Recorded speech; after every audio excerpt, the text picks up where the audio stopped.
Let me tell you something most people need to hear, but rarely do. If you've been trying to change and it feels harder than you expected, that doesn't mean you were failing. It usually means you were doing it right, because real change does not feel like motivation. It feels like resistance, inconsistency, and doubt.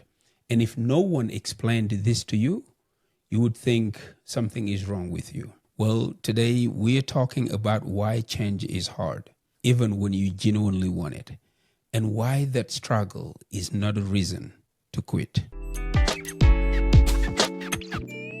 Hello, and welcome back to the Mentium Podcast. If you listened to the last episode, From Intention to Action, this conversation is a natural next step, because deciding to act is one thing. Staying in the process when it gets uncomfortable, that's where most people get stuck. What often happens after we make a real decision to change? It's not clarity, it's friction. We feel tired, we feel inconsistent, we feel frustrated with ourselves. And many people quietly start to believe, maybe I'm just not built for this. In this episode, I want to help you understand why that happens. Not so you can push harder, but so you can stay in the process without turning struggle into self-judgment. Because once you understand why change feels hard, you stop quitting on yourself. Let's get started. One of the biggest myths we believe is this: if I really wanted to change, it wouldn't be this hard. That belief quietly destroys momentum. Because the moment change feels uncomfortable, we assume we are doing something wrong. We are not disciplined enough. We lack motivation. We are not cut out for this. But discomfort is not failure. Discomfort is transition. Every meaningful change requires you to leave what's familiar, interrupt patterns, behave differently, think differently, respond differently. And familiarity feels safe, even when it's unhealthy. Your old habits, your old reactions, your old routine, they may not serve you, but they are known. Change asks you to step into uncertainty, and the human system resists uncertainty by default. So when change feels hard, that doesn't mean you're weak. It means you're human.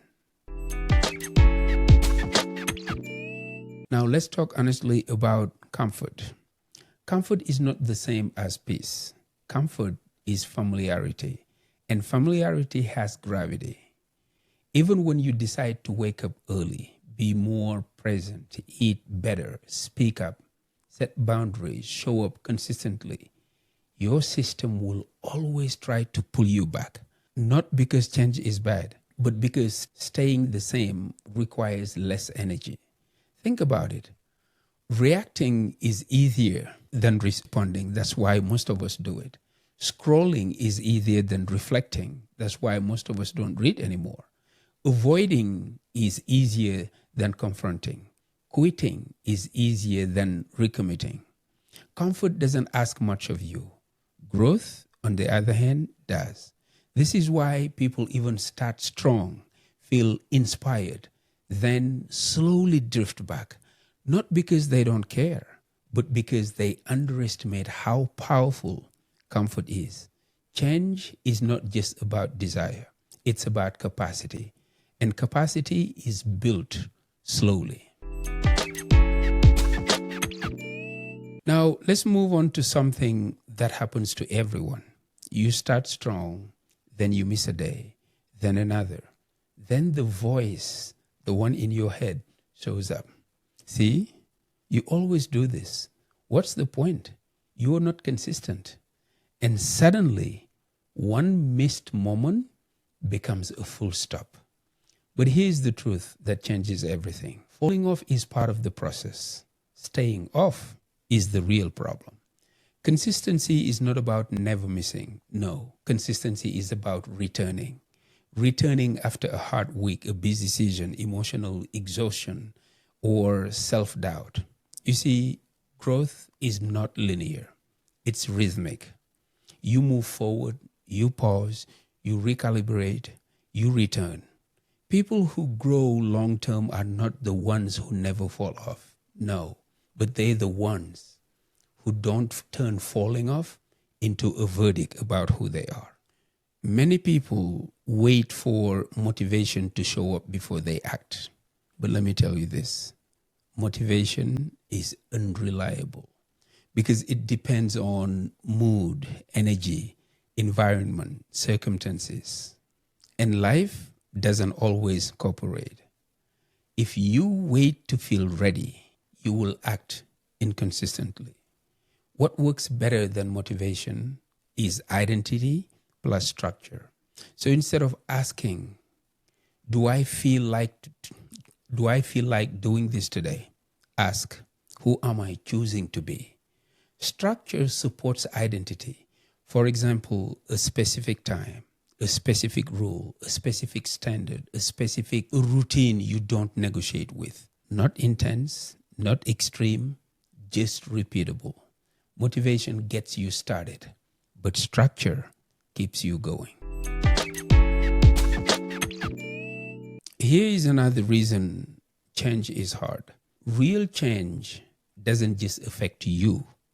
It affects your relationships, your routine, your environment, your identity, how people relate to you.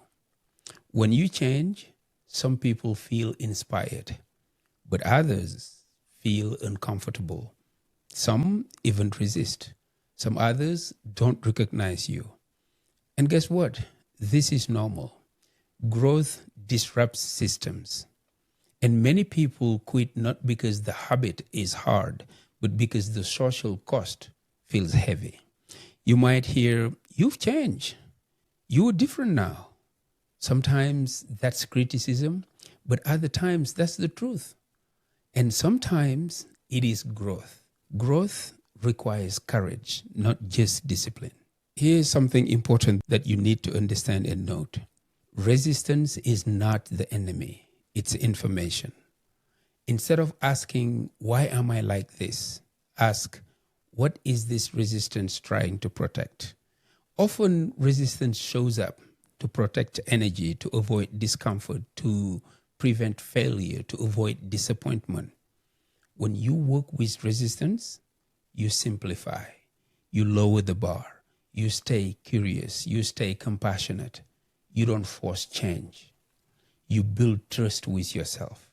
And trust grows through small wins, realistic expectations, consistency over intensity. In closing, I want to leave you with this. If change feels hard right now, you were not broken. You were in the process. If you fall off, you've not failed. You were learning how to return. If you feel resistance, you were standing at the edge of growth.